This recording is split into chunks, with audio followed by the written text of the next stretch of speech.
I think we have a new trend. We need new skills. We need a new talent, but we do not have enough teachers. Actually, that's exactly the problem. Exactly. How can you, if you're creating something new, there are no teachers.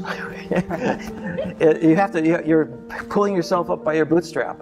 But that's also the most exciting thing, because you're getting into the bottom starting point of a new industry, right? And that's where major corporations are created, like Google and Apple, right? They were there at the first home computers. Yeah. The first internet companies.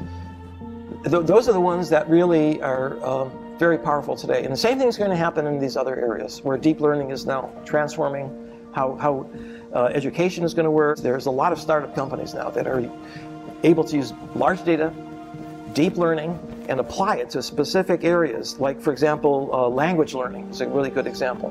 What do you think about the education in the future? We will have some new education models in the future. So education in the United States is broken. Yes. Teachers really aren't paid very well. The classrooms are large, and it's not as respected a profession as it should be. Yes. And parents, of course, are very upset. And they want the best of education for their children. And I think that this is an area where we can really help parents. So there's a couple of different things that we can do. Number one, I put together a MOOC, massively open online course, back in 2015 that has become the most popular in the world. It's wildly popular, with over 3 million learners who have taken it. And it's going to help children and adults be more effective in learning. And it's based on what we know about the brain, and it's available free, called Learning How to Learn, Coursera. Okay, so that's one way we can help the educational system, is by going directly into the home. But there's another way that's even better, that AI can be used in order to help individual children. So scientifically, we know that the most effective way for a child to learn is to have a one-on-one interaction with an adult who knows the child and can help the child learn specific topics. That's very expensive. It's very labor intensive. Right now we have 50 children in a classroom, right, with one teacher. And that one teacher cannot look at them individually, has to look at the whole group, right, on average.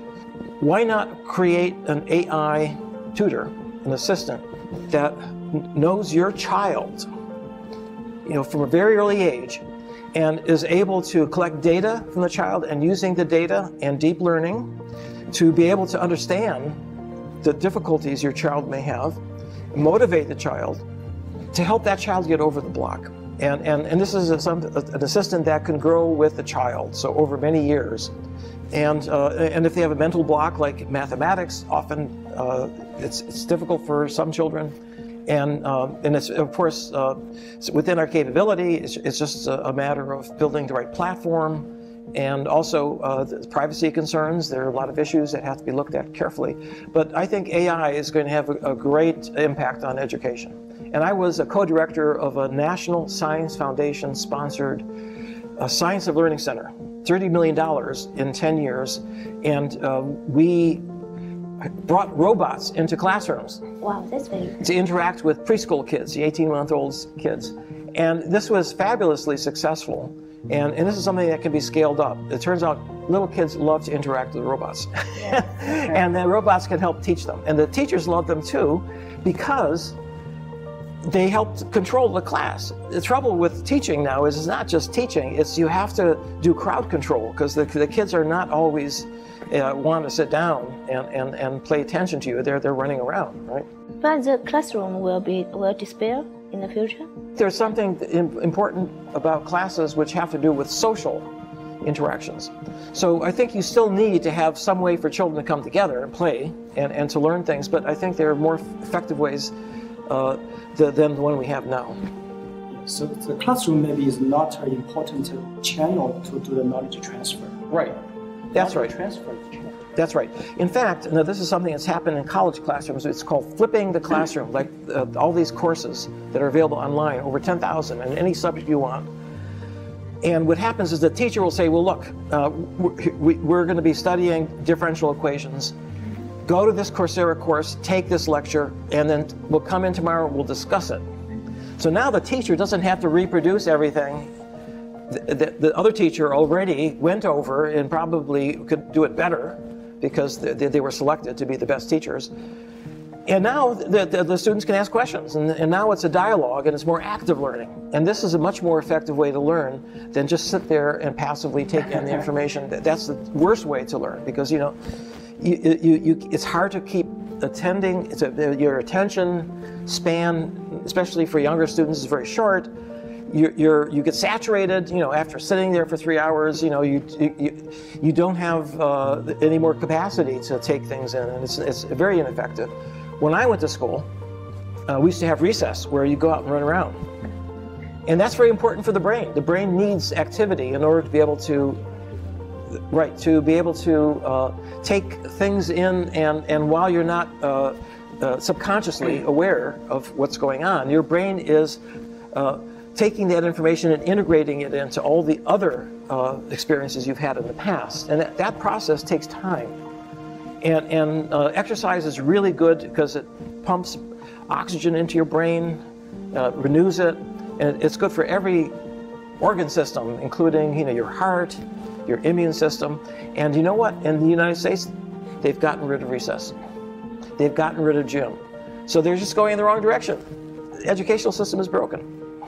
Well, the role of the teacher will be changed. It may be that some teacher is tremendously good at writing equations on the board, but not good at interacting with students.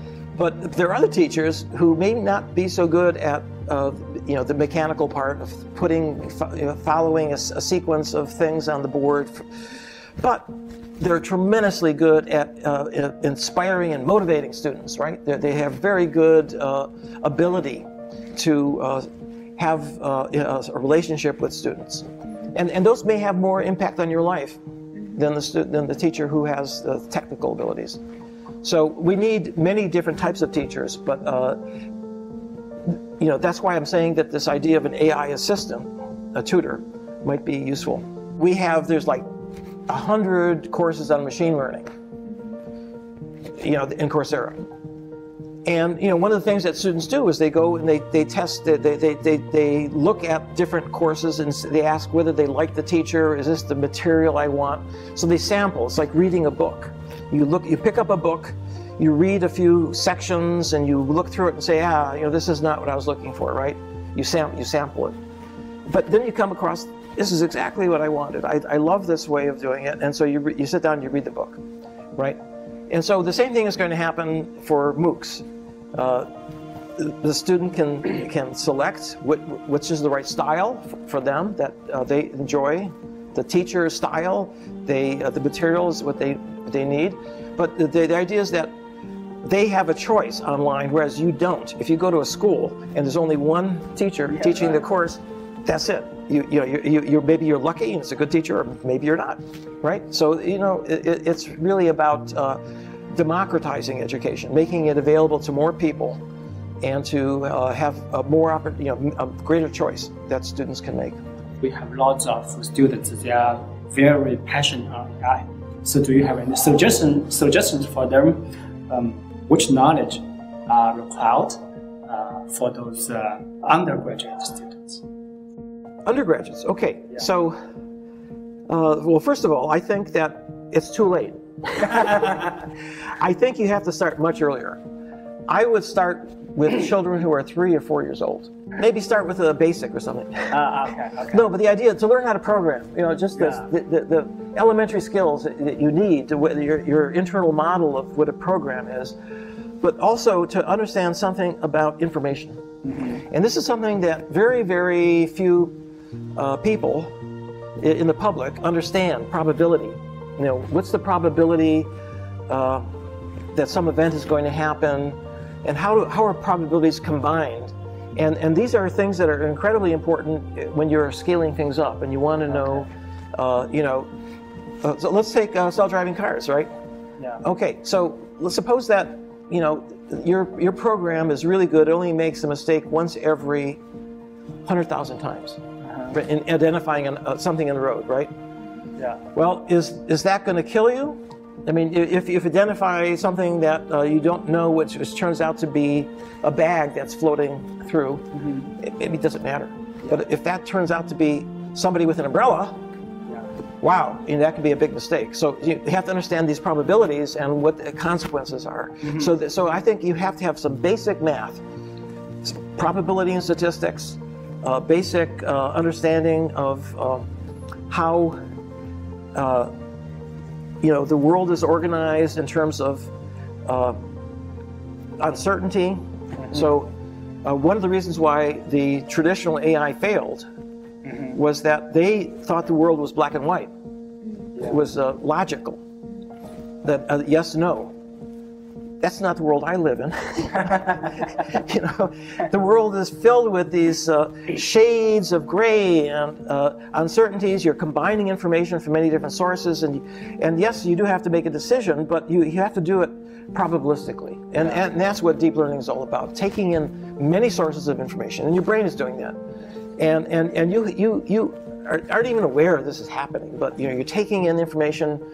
And you're combining it, and then some part of your brain that you're not aware of is making some decision that I'm going to turn right, I'm going to turn left, or I want to go someplace to hear a lecture, right? That's a decision. And we know now a lot about how the brain is organized, so we know how that happens in your brain. In particular, is the reward system, the dopamine neurons. AlphaGo, that was an AI program which was deep learning. It actually combined with a model of the dopamine neurons. It's called reinforcement learning in order to beat Ke, the world Go champion. So this is where we're learning. As we learn more about the brain, we can actually incorporate that into the next generation AI program. So do you encourage the students in their computer science to learn some neuroscience courses? Well, I don't have to encourage them because they're coming and taking my course. I teach an undergraduate course in computational neurobiology, and we get a lot of people from computer science, but also from cognitive science, bioengineering. Yeah. This is a field that attracts people from all over. It's physics, math. Yeah, maybe. Game theory, something like that. Right. Yeah. Game theory, and it's really I think a turning point in human history. Yeah. Because not only will we be able to build devices in our image, but we'll be able to understand ourselves. This wave of AI, there are major algorithms like GAN you just mentioned this morning is inspired by the game theory, and the CNN convolutional neural network are inspired by the visual cortex, right? So do you see any further potential area of the brain can be inspired some new breakthrough of AI algorithms? There are hundreds of brain areas where there are algorithms, learning algorithms, control algorithms that haven't even been touched. Like, I'll give you an example. Have you ever heard of the superior colliculus? Superior colliculus was the visual system and the auditory system and the somatosensory system for vertebrates before mammals. In terms of evolution, the frogs came, and then the lizards, snakes. And then when the mammals appeared, they had this new cerebral cortex, the neocortex. But animals before that had to do everything for survival with their superior colliculus. It's a very basic part of your brain. Yeah. For example, if I want to look at something, right, I suddenly got her attention, and I'm going to look at you. That's a superior colliculus that tells me I should look at you. Directs my attention to you. Or if there's something moving over here, I will suddenly look up at the thing that's moving. Okay. These are automatic reflexes, but they're extremely important for survival. Okay. And they're very important, for example, if you want to understand how someone looks at a web page. Yeah. Right? I mean, where do you place the ad?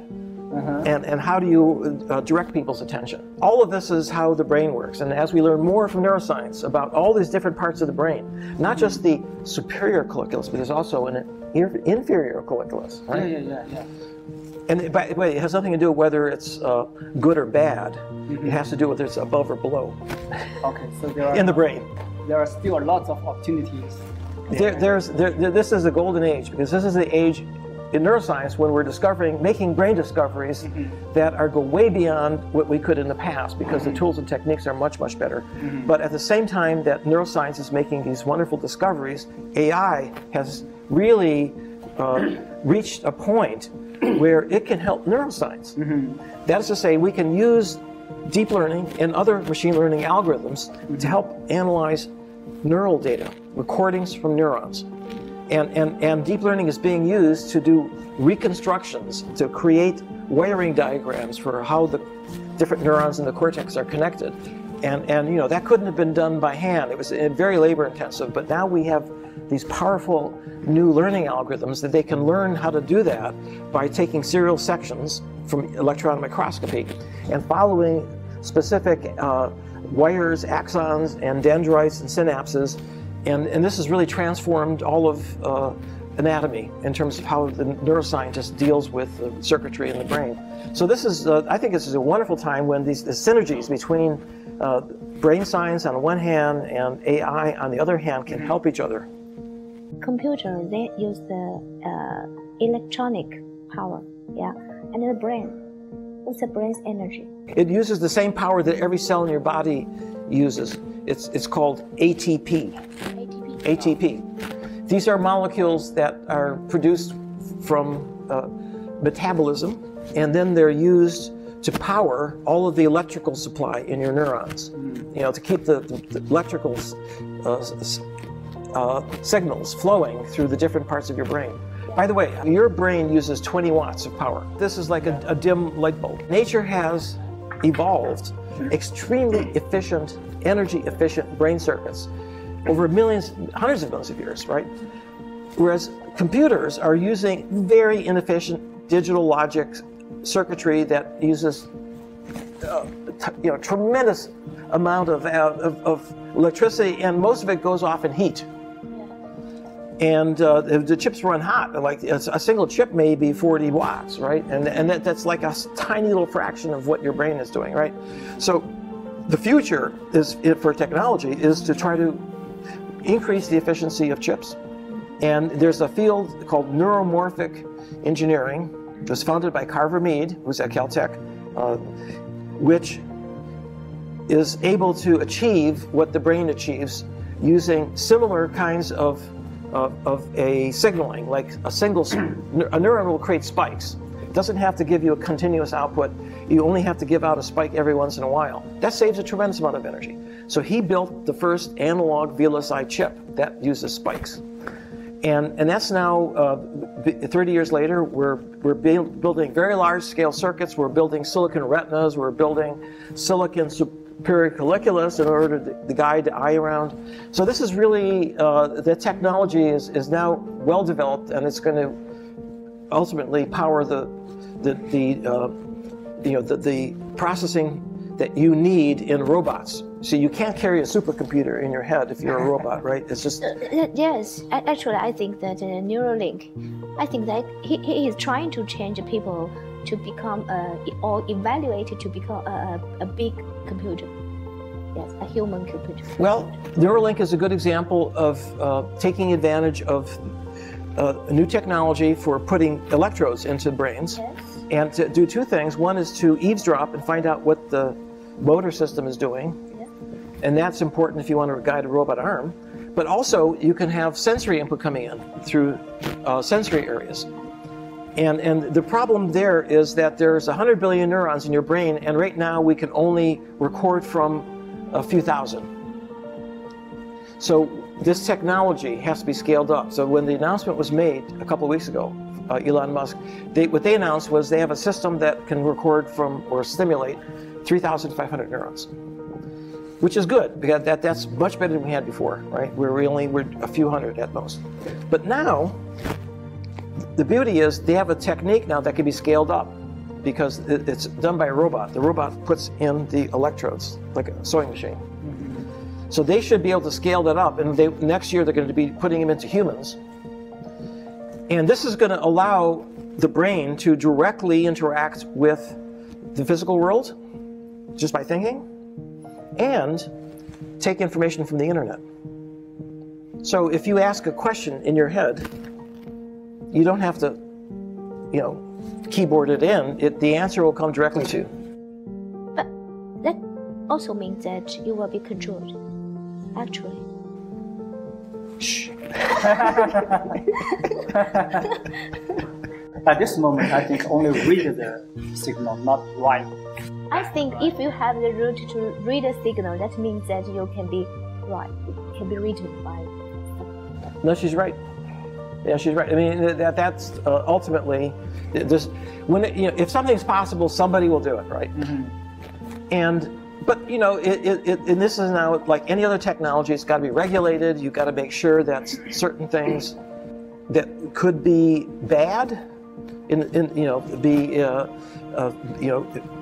well, first of all, you don't want to tinker with someone's psychology, right? Because people already have enough problems with mental disorders, right? But you might actually be able to help somebody with a mental disorder. So there's good and bad. You can go both ways. Automobiles, when they first came out, the horses didn't like this. Right. And when nuclear energy came out, my God, this is an existential threat. We're gonna blow up the world, and well, we're still here, right? If something's that important, we should be able to regulate it, right? That's the hope, and so far it's been okay. I think people evaluate so long time, thousands of years, but just about in the past 100 years or 50 years, we change very fast and we evaluate very fast.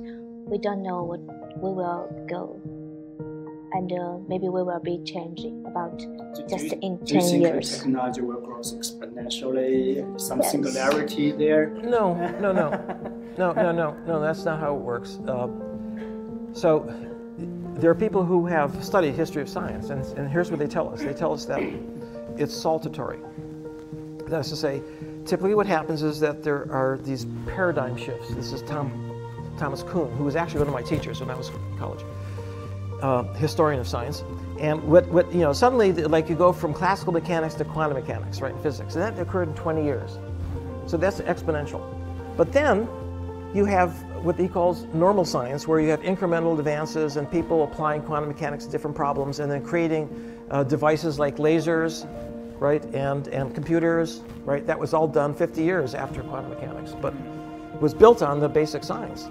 And so it's really these steps, these quick jumps, and then gradual incremental improvements where new things happen that are very effective and important and change things, but on a much slower time scale. So I think what we're experiencing now is we're still in this rapid period of expansion because there's new technology suddenly appeared. But at some point that will even out into the normal AI science, where companies, there are going to be thousands of applications and thousands of companies out there that are going to benefit. Yeah. But it'll just like time, it'll take decades, and that's normal, and that's good because it's not happening too fast, because that way people can catch up. But it is exciting if you're in the middle of one of these revolutions.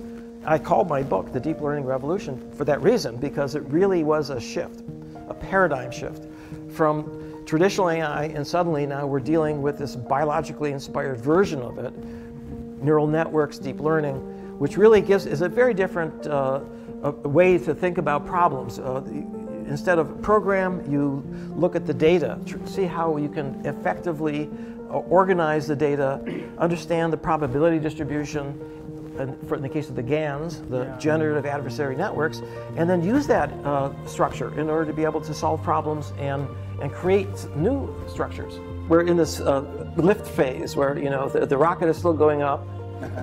We don't know quite where it's going to end up. Maybe on the moon. I don't know. I still have one question about the two party. We all know that the Silicon Valley have two parties. One party is about the Google party. They will build a Google brain, a super brain. And the second party is Elon Musk. They are talking about we will build a Superman. Okay, translate everyone become a supercomputer. Which part are you stand? Well, why not both? I would like to have a super brain and a super body. We are a product of nature, but we have transcended nature in some respects. We've created mathematics, physics, computers. In other words, we as a species are lifting ourselves above nature. And now and this has been explored in literature, in books, science fiction, and that has to do with where is this heading? And what you described going on in Silicon Valley, these are just speculations, you know. And the reality is that humans are not really very good at imagining the future. You know, we come up with all kinds of stories, and you know, most of them are just never going to happen. But sometimes they do. Look at the internet. You know, the internet didn't exist, you know, 25 years ago. And about 1996 to 97, you know, sometime in the 90s, it became commercial. Who could have imagined the impact that it is today having on everybody's lives? Every aspect, you know, whether it's a commercial world or if it's the, you know, whether your entertainment is streaming now, social networks, this is changing the way people interact with each other. Nobody could have imagined that. And so you introduce a new technology, and you know it takes a while for the applications. I hesitate to use the word, the killer apps are developed. This is from startup companies, and we don't know what those are for deep learning and AI. I mean, they're still, it's the early days. We'll have to wait and see which of these applications are the ones that really turn out to be the most effective and have the highest impact. And who knows? And you know, in terms of where we will be, you know, as humans, 100 years from now, looking back, I think the world will be as different as it is now, looking back 100 years, right? I mean, there's a tremendous change that's occurred in my lifetime, right? And who knows what it's going to be like 100 years from now. It is estimated that our brain have 86 billion That's neurons. right. So do you think in AI we also need so many neurons to reach the intelligence of a human brain? Well, I think that right now we have each of these deep learning networks is a domain expert in a very narrow area, and is it, you know, you train it up on one data set. Yeah. And so the question is, what are you going to do? We have 1,000 deep learning networks. How do you put them together? Yeah. And that's a systems integration problem. Mm-hmm. In other words, somehow nature has solved this problem of how all the different sensory areas and the motor areas, how they communicate with each other and how they're directed when you're trying to solve a problem. That's what's missing, right? And it's not the numbers. It's the, like I say, the systems level integration. For once you get above a certain level, you just can't make one bigger and bigger net. That's not how you get too bogged down. You need to have narrow domains, but you need those domains to talk to each other and help each other. And so the brain, we know a little bit about how the brain does that. We go to sleep. Yeah. That's the secret of sleep. The secret of sleep is that's how your system manager for your brain figures out how to integrate all that information that came in during the day, and how do you distribute it. This is a form of memory consolidation to go from one day to the next. And so you go offline for 8 hours. Go offline. And then you refresh all of the different cells in the body, not just the brain, but also you connect up things that have happened to you with other things that have happened in the past, and do that in such a way that when you wake up, you're suddenly fresh again, and your brain is ready to learn new things. So this is something that this is in learn how to learn. And that's right. In fact, my MOOC it gives some advice about this. You know that if you want to solve problems, you should do that just before you go to sleep, because that's what your brain is working on. what happened just recently. Mm-hmm. And when you wake up in the morning, if you don't have, you either have the answer to your problem or you know how to do it. You have a much better, clearer idea of how to go about solving it. Oh wow, very good. Good groundwork to suggestion. receive. Yes. Okay, thank you. You're welcome. Thank you.